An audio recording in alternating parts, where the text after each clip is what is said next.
Oh my God. I really need to hit go live like 35 seconds before I actually do. Like not say anything, just kind of go clink. The pre-show stuff that I just pulled on Amber is kind of redonkulous. But then again, would any of you expect anything less from me? I know. Started off with the audio being all off of me sounding like a chipmunk. It ended with me going crunching down a little piece of celery. So here we are. Hello, everybody. Happy witching season. Happy spooky shit.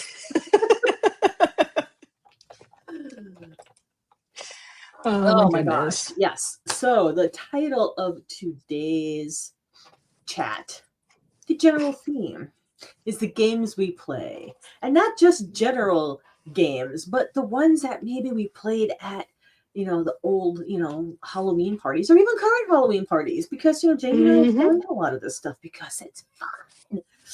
It is. And we're talking about, we're talking board games, none of the other style. Hi, Fire Trust. Thank you for being here. Yes, I mean just fun things, that go on.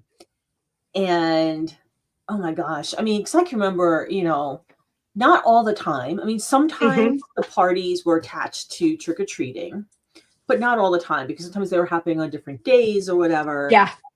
But I mean, all around, I think almost.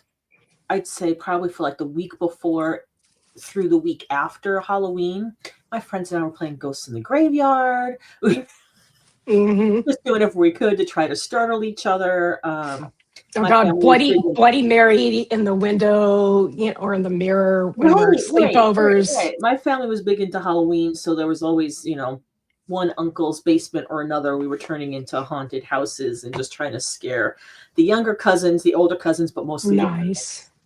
And it was so much fun. It was just a good time. But in talking about this episode, Jaymi and I really went down a really fun rabbit hole.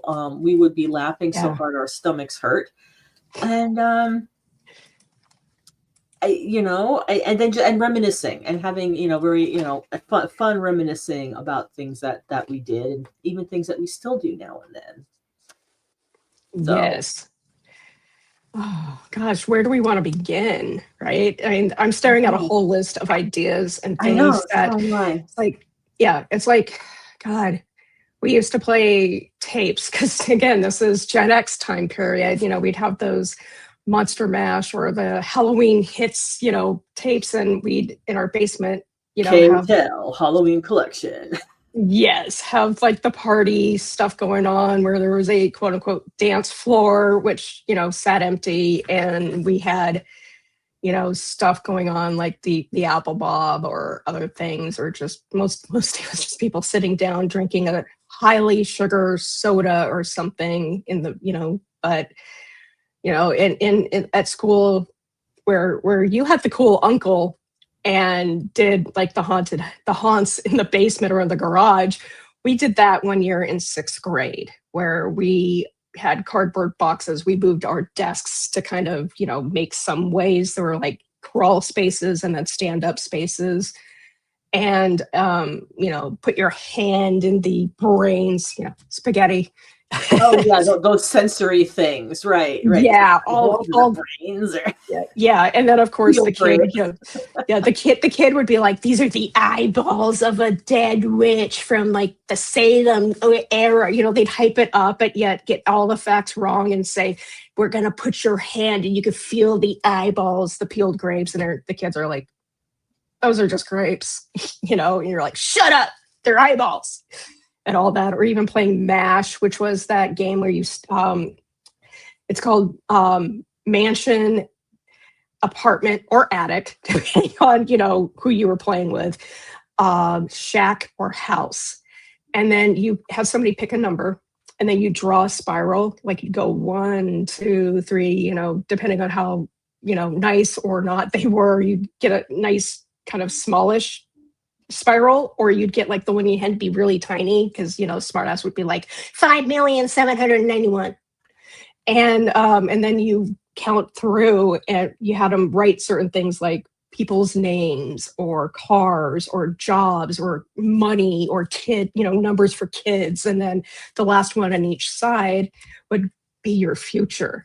You're going to live in the attic of your parents' house, married to somebody named Jimbo Bob the Terror, and have 500 kids and drive around a moped.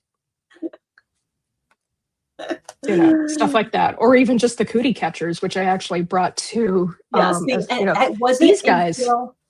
I moved out here to the West Coast that I heard them called cootie catchers. Yeah. So like called them fortune tellers. Yeah. But in Colorado we called them loose leaf paper. You rip it out of your notebook. You make it square, and then you make these little origami things, and then you'd write numbers or letters or stuff in it. I love that. Mashy. Why would you not like it? Wow. Dude, that's awesome. I think it's because Colorado was landlocked.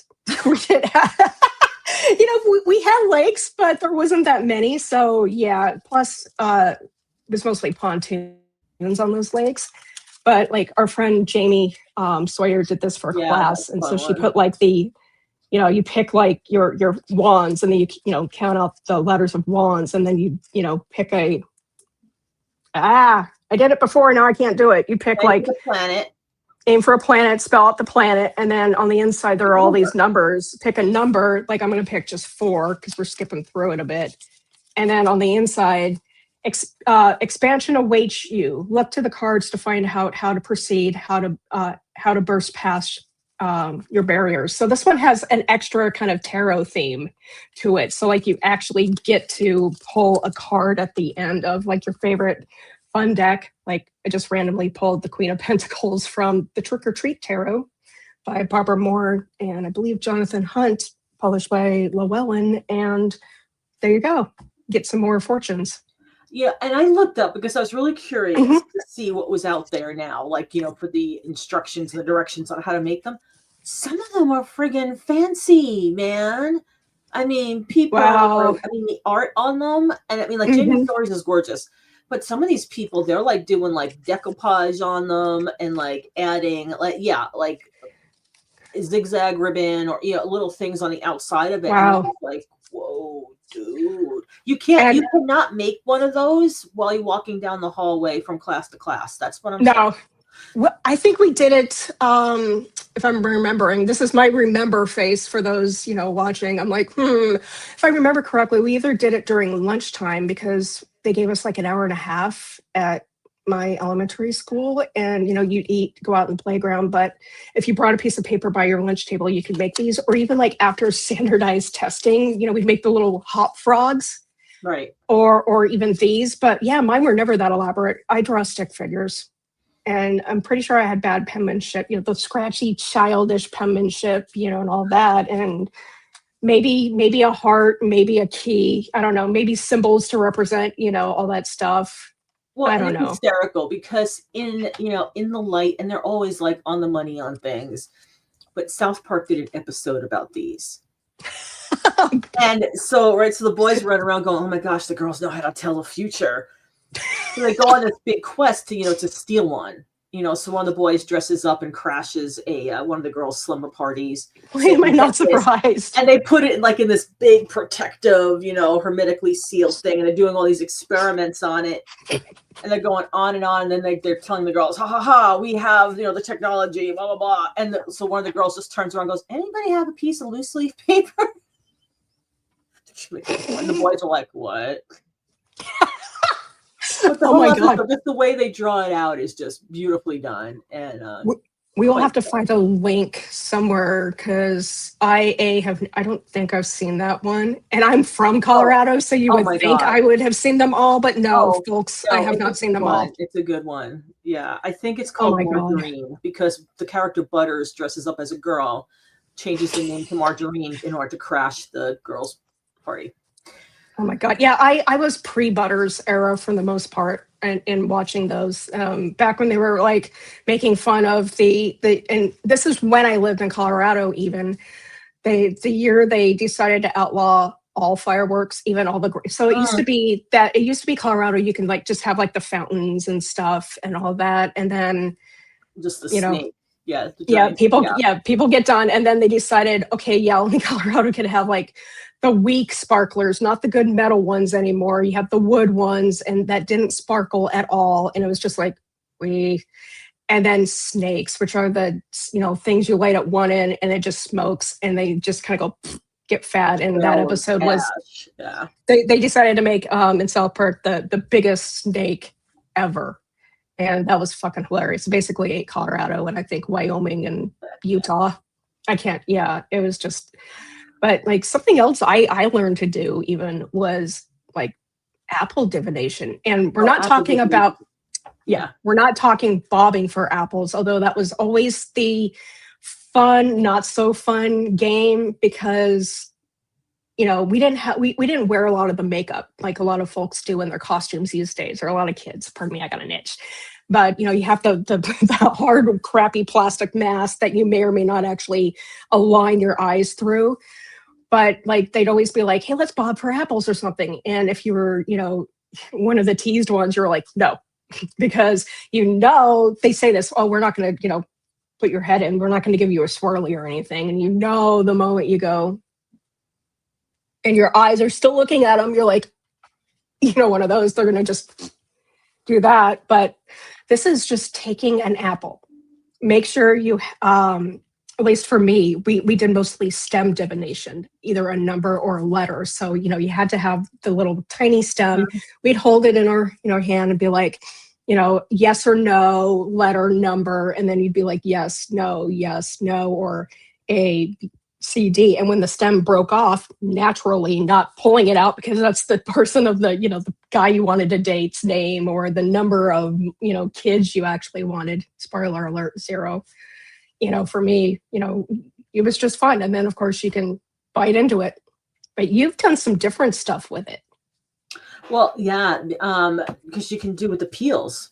Mm-hmm. So, if you're lucky enough to be able to do an entire peel without it breaking, then you just take it and you drop it in water and see how it forms and shapes, and kind of similar thing. It's kind of like tea leaf reading or, coffee ground reading or scrying. You just kind of see the shape when you see the shape. So very often it could be a letter or a number, and then you just kind of go from there and build a story around it, which, that's what this whole is, like you were saying before, right? You build a story around putting someone's hand in the bowl of peeled grapes. Or the spaghetti. Really but or the spaghetti or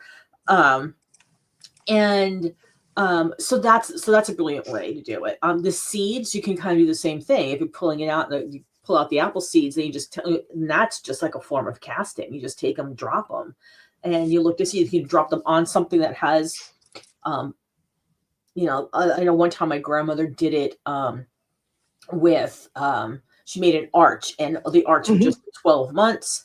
And then the next arch in there was the number of weeks. And, so she kind of did it as a dip of when something would happen. And she would put them down, and according to where the seeds would land, she'd do that way. And then we also would just scatter them and see what type of pattern, right? Because it's almost like when you look at stars, you're looking to make a constellation, you need all those little points, and then you can start drawing the lines for how our brains interpret them. And it's a lot of fun. Yeah. We've done, I think a big part of this, because you and I are the divination nerds, so much of this, we call, I think you and I, when we were talking about, we called it like wacky divination ideas. Yeah. I know in an episode of Card Slingers, we've talked about like the cootie catchers and MASH and all that. We called it the weird kids things, because this is what you do when you're a weird kid and you're highly imaginative. You build stories and make shit up so much.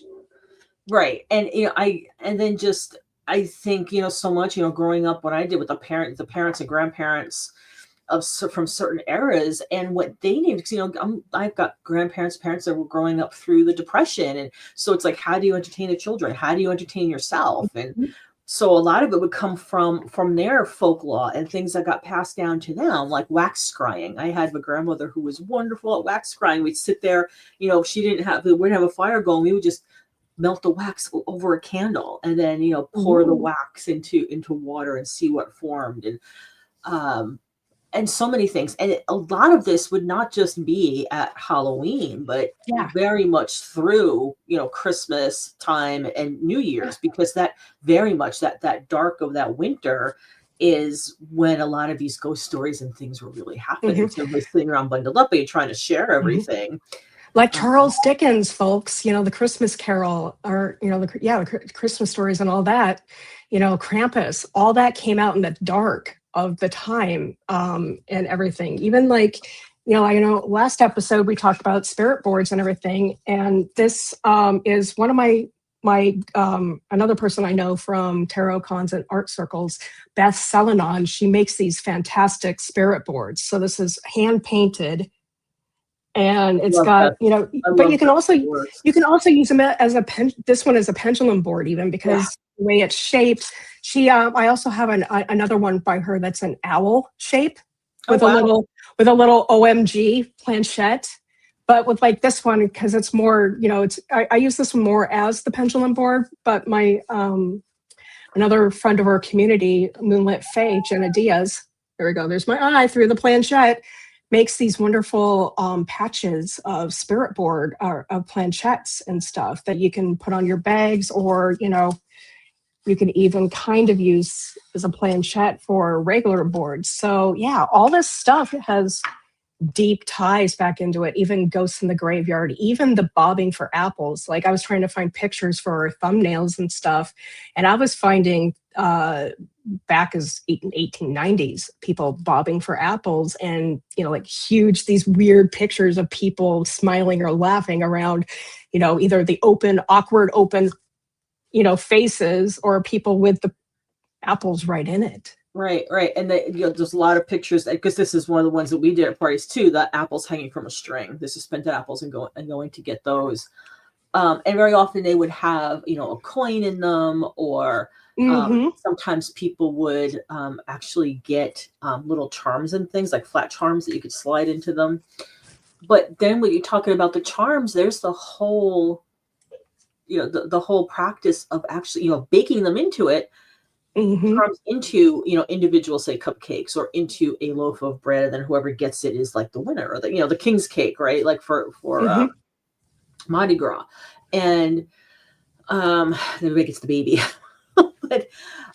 But there's a way that you can do that where everyone's getting a charm of some sort, or perhaps you end up with maybe 3 or 4 by the time you're finished eating the cupcakes.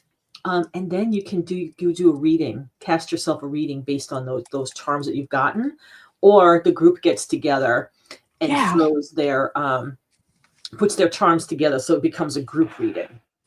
I mean, I learned that from Carrie Paris, who who got me into doing charm casting. She called it her magpie oracle, because you collect them. I've got about 500 charms in a single bag now, but I like having like the more amount, because it's like you don't go in and you grab everything. You go in and you dig around. Just that sound kind of puts you in a trance state. ASMR. And then you're asking the question, and then you might pull 1 or 2, or you think you're pulling 1 or 2, and maybe another one hangs on or something, and then you hold it up and you cast it like Amber said, casting the seeds, or casting the lots, like either sticks or cowrie shells. And then from there, face up, face down, you can play around with what interpretations. And I loved, especially when I was doing event style readings throughout October, especially, one of my fun things was doing like a quick card of the day type read, and then adding a charm or 2 on top to give an expanded meaning. So like for kids, I used to do a lot of event readings at a local pro haunt here called Fright Town. And they would have like a coffin that you can pretend to be buried alive in, and they'd have the camera, and they'd have, it on hydraulics, and all the movement, people could watch the, person of the face inside, they would describe, the pallbearers, the movement of, walking, and then being lowered down into the grave, and then like dirt being on top and stuff. And there was always the caveat. I think there was a button inside that they could, the person could push when they were just done. Yeah, the panic button.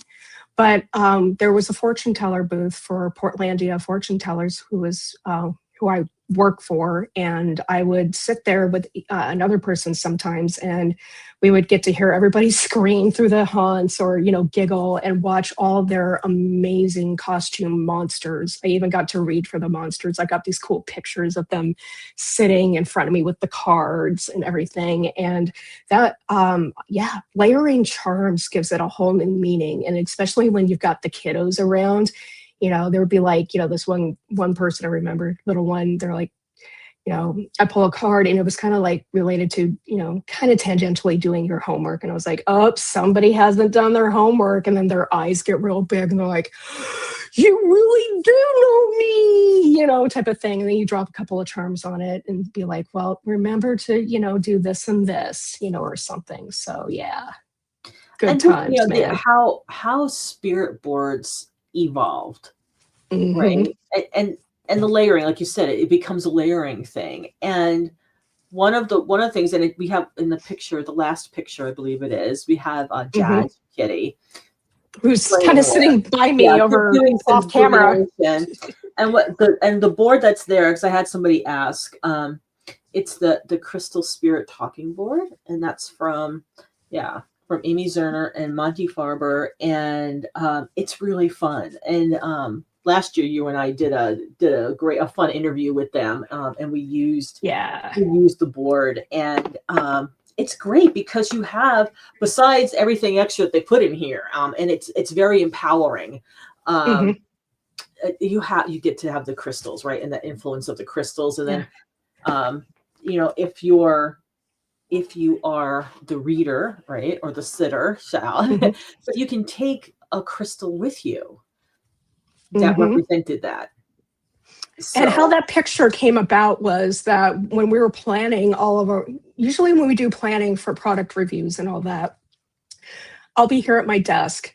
And at that time, Jazz was a lot younger and even more vicarious and curious, vivacious and all that. He'd want to sit on everything. And I have a little bed for him, like I said, over here off camera. And I had the board. It's a neoprene board. I had it out, and we were just kind of playing with the spirit board, the planchette, kind of pushing it around. And at one point, we start talking about this, and I look over, and there's Jazz's paw pointing in a direction. And it was amazing because it was almost on the amber stone, which, of course, corresponds to our friend here. Cameras are weird, right over here on my screen. And, it's just like, okay, I'm getting a yes from my cat's foot. So I use that board sometimes, just the board, not even the planchette, although you could use the planchette and see where they would move it with cats. Like in D&D back in college, we had a rule called the kitty contingency. And that's like at anybody who had a cat on the table or at the house, or if you're, nearby your dice, they had to play with it. And that, the next roll, that's what you would have gotten. Yeah, so much fun. And then we went on to a fun thing, and I did a blog post on this. So if you go to my blog, there's a little bit more of the fun we had. That's my cat chiming in at this point. Right. We started talking about all the fun kind of divination toys that are out there now. Oh my God. We're jumping into this already, huh? Oh my gosh. We're jumping into this because thank you for putting the link there for my blog. I gotcha. I want to make sure that it gets the due justice, but we're going to start off light first. Okay. So, I once upon a time had a wonderful Magic 8 Ball. And, but the 80th, can you believe it? Friggin' 80th anniversary of the Magic 8 Ball. 75 years of Peanuts. Dude. What the heck, Amber? How are we so old? The anniversary run is, look at this, guys. Red, sparkly. Hopefully. So of course we started having fun. So it's always important to have something quick and fun for some quick disc divination. So if we want to know how things are going and how much my cat might be starting to join in here, ask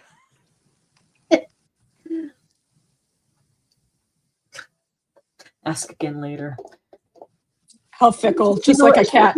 I don't know why. She's like a little like, I don't know about the Magic 8 Ball. She's other things she'll dive into. But the Magic 8 Ball, she's like, well, I wonder, if it's the color or the size and the fact that it's not a true playable ball for the kitty. And I think the sound. The liquid sloshing. A little bit of the sloshing. I think it's just a little strange for her. Probably if I put it down and just let it be there, she'd probably bat it around. And which is most likely, yes. So, but I mean, this is one of the things, right? Been around forever. Fun. And there were always, I think, almost any, because I've been to a lot of haunted houses. So many of them will have like a little, fortune teller area, or somebody are walking by, or even if it's just, an inset, and this is there, right? This is there. And of course, tarot deck and a spirit board. But, these are like, I think this interesting way they've come into pop culture. And they're just there. So. Yeah, they're synonymous with, tarot almost, or even crystal ball, readings. I've got one that has, instead of the traditional, I believe they're D8s on the inside of those, or even the triangular D4s. Right. I have one that has stuff enough in it to do one of each of the 22 majors. And it's got a message.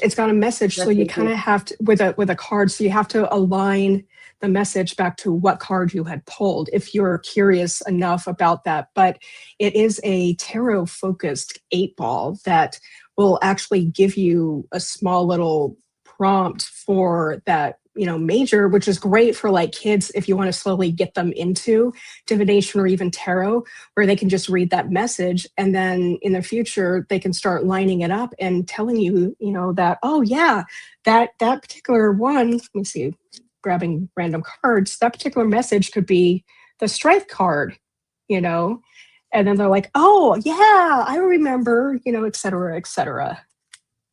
Yeah, and that's a fun deck that you have right there. The Trick or Treat Tarot. There are so many fun costumes. Like here's the Death card. I'm just pulling random stuff. This is one of my favorite little decks to use during this season. Another one is the Silver Acorn, which I think, I still have it right here. I have a friend of mine, long distance, that makes wonderful clothes for my cards, but this is the Silver Acorn style. It's kind of more playful, whimsical, kind of this weird, almost not Looney Tunes, but similar era, early 30s, 40s era kind of, or even 1800s Halloween cards. The color palette and even the look and the feel of the characters and the depictions, there's definitely an autumnal feel to that deck. Yeah. And of course, I have even darker decks, like the Tarot Z that I got to write the world for and all that, even the more bloody ones. It's interesting. I like that deck, but I find I read with it slowly, which is one of the things I like about it. But it can be pretty intense with its responses. So I don't use it very often. I used it the other day for you. And I appreciate that, it was fun because she did a reading for me, and it was all via text. And when she showed the image, I'm like, oh, okay, we're going there, huh? And it was fun because when I use one of Jamie's decks that she's written the book for, I love getting to quote back to her, and she's like, "Shut up, man! Who wrote that?" Like, fucking hack wrote this. I mean, God, yeah, it's always fun to have that. Or have people like. I've sat down with folks with other, variants of my deck and tell me what they saw in it. And I'm like, damn. Or, they ask me, because especially with the Triple Goddess Tarot, it's this weird blend of my tarot knowledge at the time and kind of in a way my life history, where I had one of my tarot teachers sit down. He just flopped 3 cards, looked down, looked at me, and he said, "See a pattern here?" because he, kind of knew me, and I was just like, I wanted to tell him, shut up, but I was just, but it was just weird where, you could kind of see at my life, current themes of light and dark, this duality come out, and especially many of the cards like the Six of Swords and stuff. And yeah, and it's always fun to go back and see where I was, kind of like pinpoint the years that I did those decks and what was going on. The deck now with the more you'll learn knowledgeable, the more life experience going back. I find it very interesting. But okay, so I guess should I continue the story of the 8-ball and the digging around and the what you had found? Oh yes, please. Okay, so yeah, Amber's like, dude, we say dude to each other all the time. Just like imagine the word with lots of U's in it.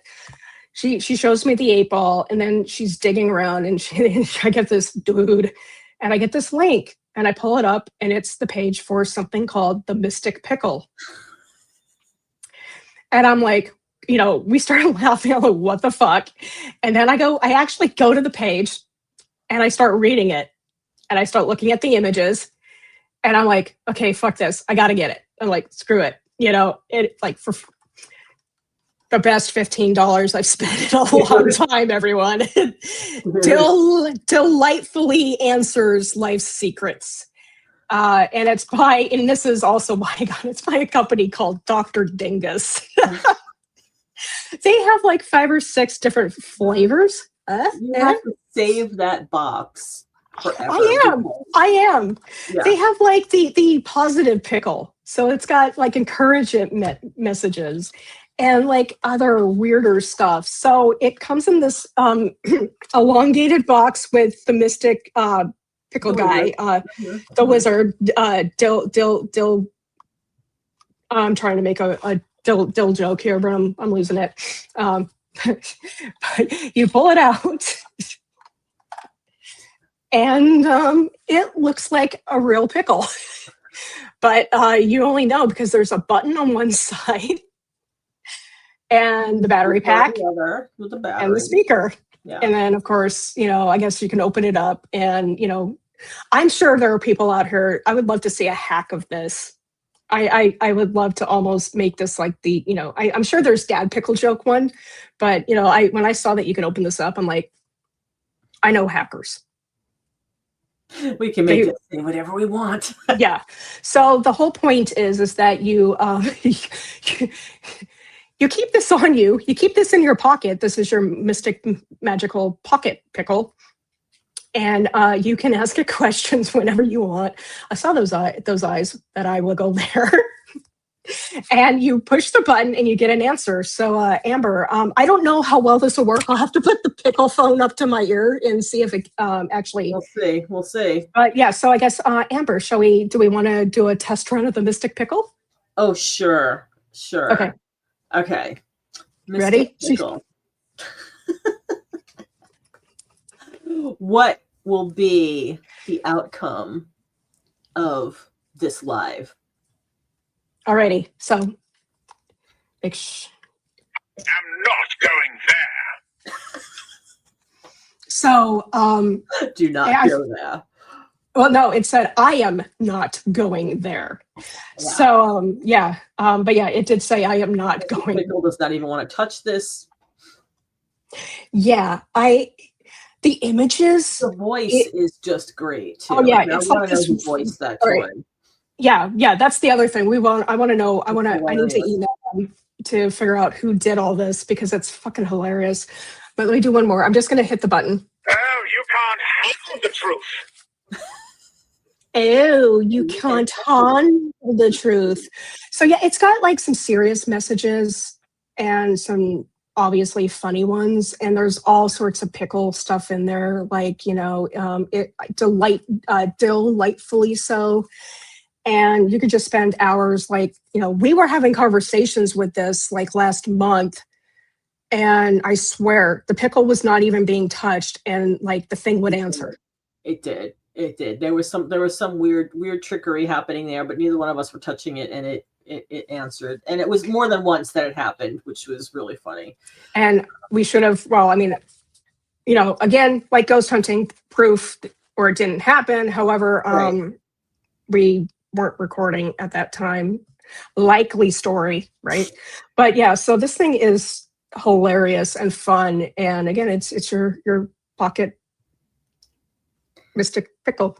Carry it around in your pocket. Yeah, if you just want, because I think that remember to have joy and silliness and laughter. Yes. In your days, is really important, especially with everything that's going on. Oh yeah. You gotta have that distraction. Sometimes it's that little bit of silliness. And part of this whole thing is that Jamie and I love dill. We love dill chips. We love dill yogurt dip. I'll drink pickle juice for electrolytes on occasion. Oh, yeah, pickle juice, yeah, yum. I know I just brought home a big jar of pickles, and Callie was my partner, was just like, oh, look at all that pickle juice. I was like, yes. Yeah. Exactly. We have between 2 to 3 different pickle bottles in the fridge here. One of them's always just pickle juice because I like to marinate my chicken and other stuff. Man, this sounds like a bad joke. I like to marinate my chicken in pickle juice, the pocket pickle juice. I have one that's, for, parties, actual kind of like this. So you cut them up or slice them and then just throw it on top of the sandwich type stuff. Dill, I like the bread and butter ones too. They're a little bit sweeter. Yeah, there's something about the flavor of dill. Yeah, it's good. Very, very good. But yeah, so that got us going on hysterics and stitches, and then we just start thinking about more and more things. And thinking back too is that when we were talking about how all these ghost stories and things kind of evolved, and they even would go in through Yule and Christmas and all that stuff. And New Year's. Yeah. I started thinking back to like all the old radio shows, which you still can find links to. And I remember my parents, my mom, they loved listening to The Shadow. And then of course, War of the Worlds, when that came out, and the old movie, the very first like horror movie I watched, I was really young, and my parents went out, and my brother was like watching me for a little bit. Oh yeah, this always ends well, right? When the siblings. So we watched The Blob, the original Blob. Oh man, and that like freaked me. When I was probably 7 years old, maybe maybe older than that. But then I came to love that, and I had a cousin who was very much into like the classic monster movies. So the classic, Dracula and the Mummy and all of that. And so I have there's a very hominess, warm feeling. I watch a lot of those old classic. Yeah. For me, it was kind of similar. Not The Blob, though. My first horror movie, at least it was horror to me, was Poltergeist. Oh, yeah. Which was PG-13. The whole family watched it.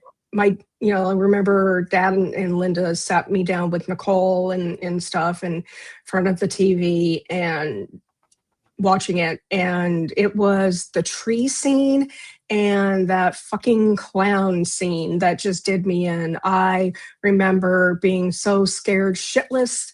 And I think I was around the same age as you, although there is a couple of years between us folks.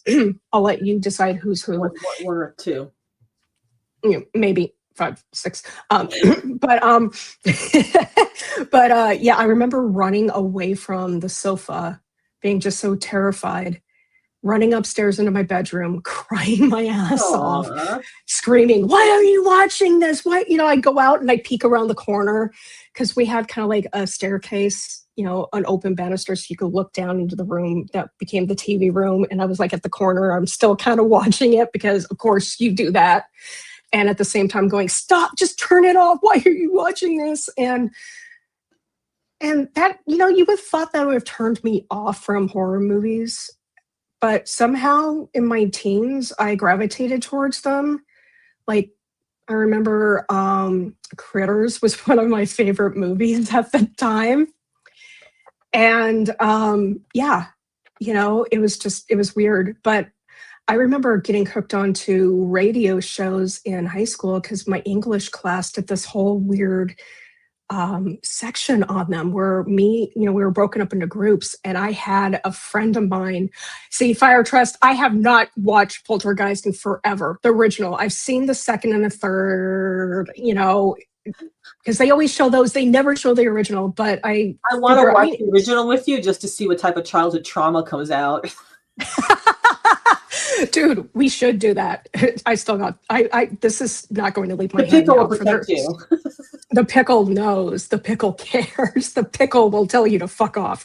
But yeah, no, we did a whole radio thing where we listened to like bits of The Shadow, bits of War of the Worlds, and I remember, we had, as a part of it, we had to do our own 15-minute tape show. So we did a fractured fairy tale, and I had a bunch of new age music at that time, so we'd have that go in the background. But I started doing a thing every year where I'd start listening to War of the Worlds when... Oh, are we back? Are we here? Are we okay? Fire Trust, let us know if we're still here. But yeah, I would start I would start listening to War of the Worlds like every year up in my bedroom or in college when me and a group of our friends, we sat around somebody's room and listened to it. But I even had a friend in college who was on the college radio, and one night he had allowed me to pick the music that would accompany him to read random short fictions, from the station. He's like, I don't know how long this is going to last for my voice, but he'd like read some of Lovecraft's stuff, Chambers stuff. Mm-hmm. Maybe even, okay, good. We had a small blip in the machinatia of all this, so we wanted to make sure we were still broadcasting. And but yeah, okay, Mystic Pickle, out demons of random weirdness. The Mystic Pickle brines the lines with positivity, so we are going to be good. The rest of the show. But yeah, stuff like that. I do a lot of, I do a lot of podcasts. For those of you that don't know, I'm 1/3 of Card Slingers Coast to Coast. Ka-ching. And, I like audiocasts. There's a lot of good horror audio podcasts out there. I think I listen to 99% of them because I have this issue now where sometimes I just can't sit and focus on watching a movie without like having a crochet or, something with the Mystic Pickle to hold on to keep my attention focused. But podcasts, I could run, I can, sleep to them, I can do all that stuff. So yeah. Oh, thank you. So yeah, there's me. There's the other weird and wonderful divination inspired stuff I do with my friends, Melissa from the Midwest and Hillary Perry Haggerty from New York and all that. But yeah, shout out to my Card Slingers. Shout out to Fire Trust. Shout out to you, Amber. But yeah, nowadays though, you would think Poltergeist would have just done it in for me, and nope. I now watch probably too much horror. I love horror. I especially love bad schlocky B-rated horror, and of course zombies. Zombie movies, zombie horror. The old place I used to own, a townhome, had 2 stories, and before I'd go to bed every night, I could see the street view. I look one way, then the other way, and say, no zombies. And then I'd go to bed. But I had, all these zombie plans, like what would happen. And, yeah, I know some of you might be laughing at me or going, ha ha, and all that. But you know what it boils down to? And the weird thing is that zombie plans are also disaster preparedness plans. What happens when an earthquake or a volcano, since we're both in the Pac Northwest, blows up? What happens when the shamblers come down that street and all of a sudden, that one bridge in and out of town is your only way to get out, type of thing, And I was even put on a, supposed to be silly zombie panel, but I was there with a city planner, these doctors, a prepper, and all that. And it turned, when I said I was from Portland, everybody turned their head and went, move. Because Portland's a weird one, y'all, for, these these plans with the east-west divide and the bridges and the rivers and everything. But not to delve even further, because this is supposed to be the light heart fun stuff and the craziness that is the 8-ball and the magic pickle. We love this time of year. This is spooky season. This is foggy season, rainy season, yellow plants, red plants. The squirrels are teasing the cats with all their fun. The ravens are begging for all my sunflower seeds these days. Yeah, it's a good time of year, and it's definitely one that I really try to carry the whole spirit of it as long as I can. And part of that Agreed. is, carrying all these little divination things around and remembering them. It's like I hadn't thought about, other than the passing thought of saying, oh yeah, I learned wax divination from my grandma. Mm-hmm. I hadn't really thought about, it really took time to remember that experience of sitting with her and giggling and laughing and watching her do it, some of those core memories and tapping into those core memories. And it really makes me smile when I realize how much of my core memories is in that,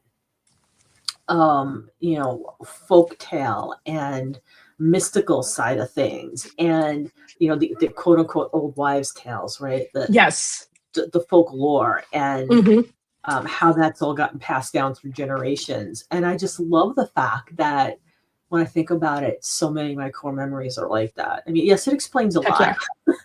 Well, I mean, something so comforting about it to me. Yeah, even like the lore in Colorado was that it had to snow before Halloween. If even though as a teen, it was snowing, and like my parents were like, "You're not going out on that. You're not going trick or treating out on that." Even though when I was a teen, it's like, I'm not putting on a jacket. I am not going to be bumbled up like A Christmas Story, Ralphie or something. My costume, please. Yeah, over my costume. I mean, as a kid, they make those plastic tied ones, with the mask for that reason. But yeah, the lore was it. If it doesn't snow before Halloween, then it was going to be a not so good water year for Colorado. So Halloween, was one of those times where you partially prayed for snow and didn't, so you could still be the, somewhat sexy critter of your choice, getting the last of the freebies. Or even we had a dentist in our neighborhood. My personal dentist lived down the street, and he would hand out quarters to kids instead of candy, because well, some of them are like, yeah, here, take this, because I'll be seeing you next week, or in a year or so. But it's so weird how even that's just changed, where trick-or-treating is kind of becoming a thing of the past, where a lot of kids go to the trick-or-trunks now, or the mall crawls. We didn't have anybody last year, for it. I did have the light on. I did buy candy, and I tell you, this year I'm not. I mean, I might buy a small bag for some of the local kids, but I'm not buying, a lot, because it really has kind of changed. Plus, I think some of it's also the pandemic, where there were, 3 years of what do we do for the kiddos? Do we really want them going to strangers' doors with this, new horror coming out? So it's been wild to see. But I still put out, I don't carve pumpkins much anymore, because the squirrels would eat them before, the day. But I've got a little jack-o'-lantern that I put with a lighted LED candle in it for the night, because again, there's folklore behind that, to keep the spirits away, to keep the devil away from taking your kids or anything. And oops, hey buddy, I've got my little mischief maker. Here we go. Here's another jazz sighting, everybody. He's like, I don't want to be on camera. There we go. It says Happy Halloween and all of that. Right there. Right? Yeah. He's all warm and cozy from being in the nest. Hey, buddy. Oh, good. Are there any more fun things that you want to bring up? And oh my God, too many. I mean, I thought it might be fun. Hey, if I don't know, I know that Fire Trust has been engaged with us. I don't know if anybody else is watching, but You know, do you want an 8-ball reading, cootie catcher reading, a magic pickle divination? We've got it. We've got it all, folks. We do. Maybe I should start billing myself as a magic pickle fortune. A mystic pickle expert. Yeah. God damn it. I keep wanting to call it magic. It on your website within less than a week. I'll be like, oh, what's the pose? Let's see here. Yeah.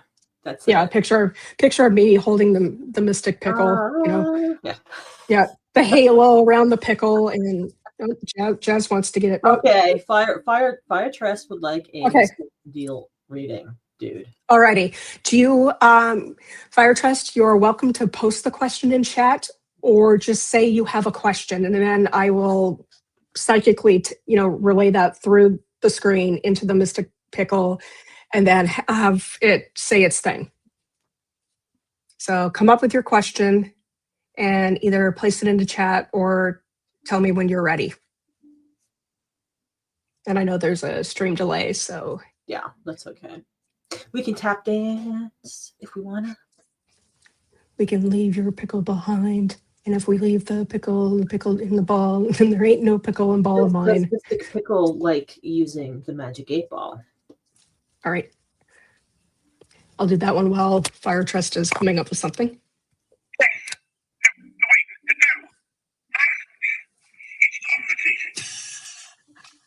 Okay, so the the mystic pickle, it said yes, and then no, and then it's complicated to the 8-ball question, and Fire Trust is ready. Okay. So I'm gonna hit the button, and then this is for Fire Trust.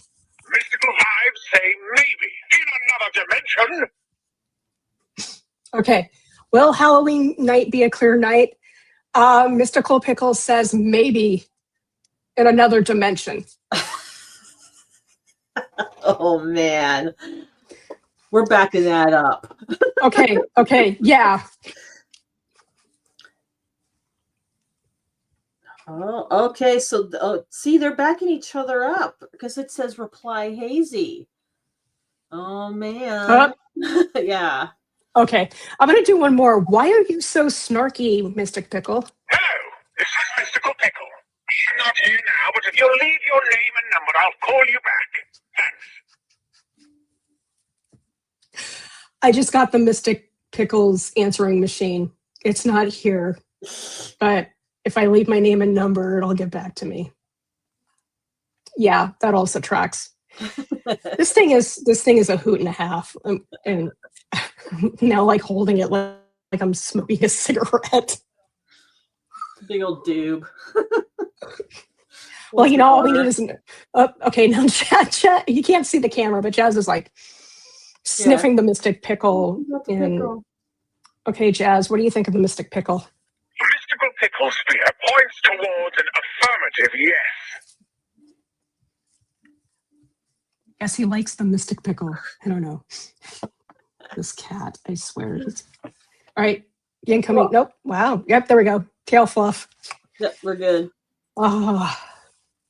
Yeah, so I think our next episode. Oh man, yeah, it's teaser time. November 3rd? Is that right? Yes, November 3rd.